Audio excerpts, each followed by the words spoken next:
This video is the part 2 of error detection and correction. So if you have not seen the part 1, so I recommend you to see that. So without further delay, let's start today's class. तो आज का पहला rule आता है जो material nouns हैं they are used in singular form and they take singular verbs as well. Material nouns क्या है in that video we have seen, but still थोड़ा याद कर लेते हैं। Gold, silver, copper, iron, wood, water, ये सब जो हैं ये मटेरियल नाउन में आते हैं। तो ये सब क्या होंगे, सिंगुलर नाउन होते हैं, सिंगुलर फॉर्म में ही यूज होंगे। चलिए हाथों हाथ एक जो एग्जाम्पल भी थोड़ा याद कर लेते हैं। तो पहला एग्जाम्पल मैं देना चाहूँगा, iron is very useful. Iron is very useful, irons are very useful नहीं होगा, क्योंकि आयरन जो है वो कौन सा नाउन, मटेरियल नाउन है। उसके बाद मान लीजिए और एक एग्जाम्पल हम लेते हैं, my father has a lot of gold. My father has a lot of gold, my father has a lot of gold, ये हो गया। देन और क्या हो सकता है, water is essential for survival. Water is essential for survival, यहाँ water are नहीं होगा। तो ये हो गया 3 एग्जाम्पल। तो इस तरह से हम ये जो जितना जो नाउन डिस्कस किए इसके साथ सिंगुलर वर्ब्स का यूज करेंगे। हाँ, और एक बार होता है, कभी कभी क्या होता है, ये जो नाउन्स हम डिस्कस किए ये प्लूरल में भी यूज होता है।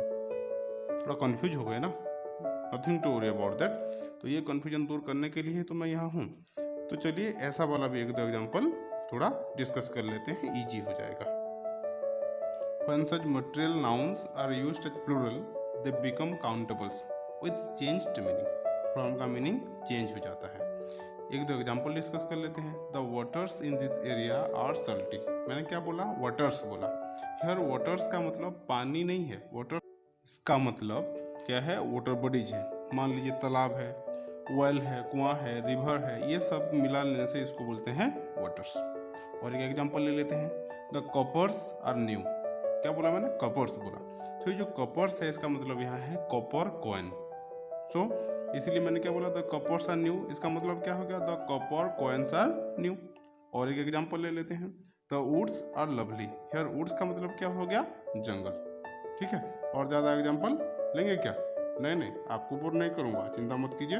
तो चलिए थोड़ा आगे बढ़ते हैं सेकेंड रूल की ओर। Rule number 2, nouns that express length, measure, money, weight, number and counting, they don't take plural form if preceded by numeral.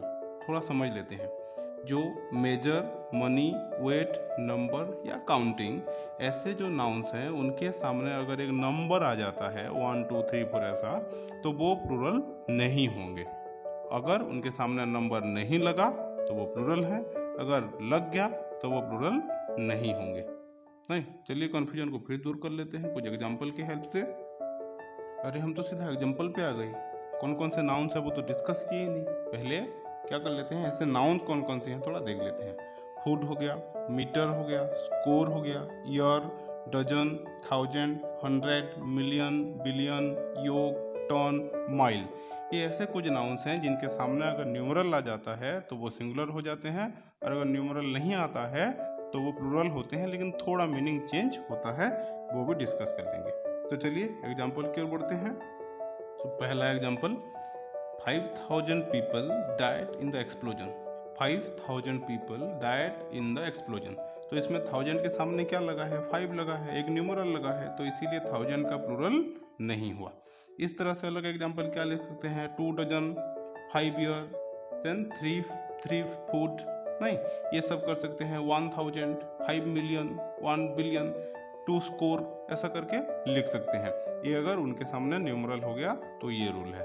अगर उनके सामने न्यूमरल नहीं है तो कौन सा रूल आता है, मान लीजिए कोई बोलता है thousands of people died in the explosion. Thousands of, इसका मतलब क्या हो गया, इसका मतलब है 1000 के तादाद में लोग मरे। ऐसे और क्या बोल सकते हैं, मिलियंस ऑफ पीपल, मतलब मिलियंस के तादाद में मिलियन लोग, नहीं। उसके बाद और क्या है, ऐसे बिलियन भी लेंगे तो उस तरह से ही होगा। तो ये समझ में आ गया, अगर उनके सामने न्यूमरल है तो वो सिंगुलर हो जाते हैं, और न्यूमरल नहीं है तो वो प्लूरल होते हैं, लेकिन मीनिंग थोड़ा चेंज हो जाता है। तो ये मीनिंग कैसे चेंज हो गया, जैसे हम थाउजेंड्स ऑफ पीपल बोले तो हजारों लोग, 1000 के तादाद में लोग। अगर 2000 बोले तो 2000। तो ऐसे अगर न्यूमरल है तो क्या करना है, सिंगुलर, अगर न्यूमरल नहीं है तो लिखना है कैसे प्लूरल जैसे उसको ट्रीट करना है। इसके बाद कुछ कॉमन एरर्स डिस्कस कर लेते हैं। जैसे कुछ कॉमन एरर्स में से आता है, हम अक्सर क्या बोलते हैं, कजन ब्रदर या कजन सिस्टर बोल देते हैं। तो रूल बोलता है कि कजन के साथ ब्रदर या सिस्टर का यूज़ नहीं होगा। हाँ, अगर आप चाहते हैं इंडिकेट करना कि वो मेल है या फीमेल है, उसका अगर जेंडर आप इंडिकेट करना चाहते हैं तो आप बोल सकते हैं, क्या बोल सकते हैं, दिस इज़ माई कज़न या सी इज़ माई कज़न बोल दिए तो पता चल गया कि वो लड़की है। ही इज़ माई कज़न बोल दिए तो पता चल गया कि वो लड़का है। तो इस तरह से आप यूज कर सकते हैं, लेकिन he is my cousin brother और सी इज़ माई कज़न सिस्टर ऐसा यूज मत कीजिएगा। ओके, तो चलिए नेक्स्ट रूल फिर देख लेते हैं। Next, noun used after one of structure always becomes plural. One of के बाद कोई नाउन आता है तो वो नाउन प्लूरल होगा। क्यों? क्योंकि हम बहुत लोगों में से एक का सिलेक्शन कर रहे हैं। मगर एक चीज़ का ध्यान रखिए, इसके साथ जो वर्ब यूज होगा ना वो सिंगुलर यूज होगा। थोड़ा कन्फ्यूजन स्टेट आ गया ना, तो चलिए क्लियर कर लेते हैं। वन ऑफ के बाद जो नाउन आएगा वो प्लूरल होगा, लेकिन वर्ब जो होगा वो सिंगुलर।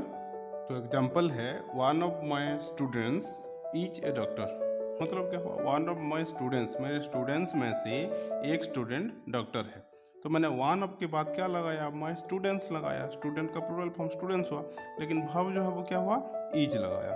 तो इस तरह से वन ऑफ के बाद जो नाउन होगा वो प्लूरल होगा, और उसके बाद जो वर्ब आएगा वो वर्ब होगा सिंगुलर, क्योंकि हम बहुत में से एक का सिलेक्शन कर रहे हैं। तो आई होप ये और बार बार आपका गलत नहीं होगा।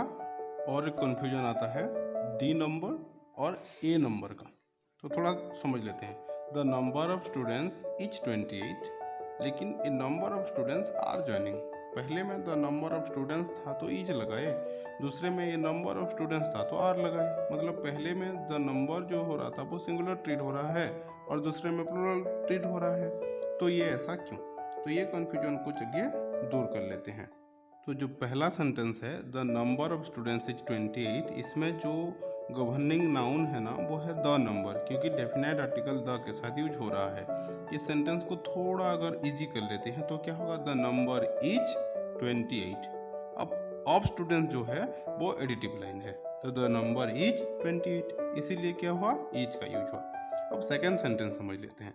सेकेंड सेंटेंस में बोला गया है, a number of students are joining.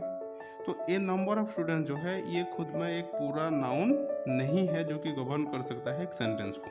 तो इसीलिए दूसरे में पूरा सेंटेंस जो सब्जेक्ट है वो कौन सा आ जाता है, ए नंबर ऑफ स्टूडेंट्स आ जाता है। अब ए नंबर ऑफ स्टूडेंट्स आ गया क्योंकि ये स्टूडेंट्स जो है वो प्लूरल है, तो ये लास्ट नाउन है, हेड नाउन की तरह से यूज कर रहा है, तो इसीलिए क्या होगा, ये आर वर्ब लेगा।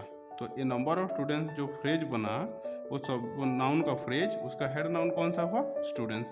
तो इसके लिए जो वर्ब है वो हो गया प्लूरल। लेकिन पहले में क्या था, द नंबर था सब्जेक्ट, तो इसके लिए नंबर है, इसीलिए इज यूज हुआ था। द नंबर क्यों ऐसे हुआ, द नंबर जो है वो डेफिनाइट आर्टिकल के साथ यूज हो रहा है और खुद वो सब्जेक्ट के जैसे काम कर रहा है। तो आई होप ये कन्फ्यूजन भी आपका दूर हो गया होगा और आगे से ऐसा गलती नहीं होगा। ये जो वीडियो है उसमें और अगर आपको कुछ क्लैरिटी चाहिए, कुछ क्लैरिफिकेशन चाहिए तो मुझे कमेंट करके बताइएगा। और वीडियो के अंत तक बने रहने के लिए बहुत बहुत धन्यवाद। ऐसे ही जुड़े रहिए, हमारे चैनल को सब्सक्राइब कीजिए। बहुत बहुत धन्यवाद, थैंक यू।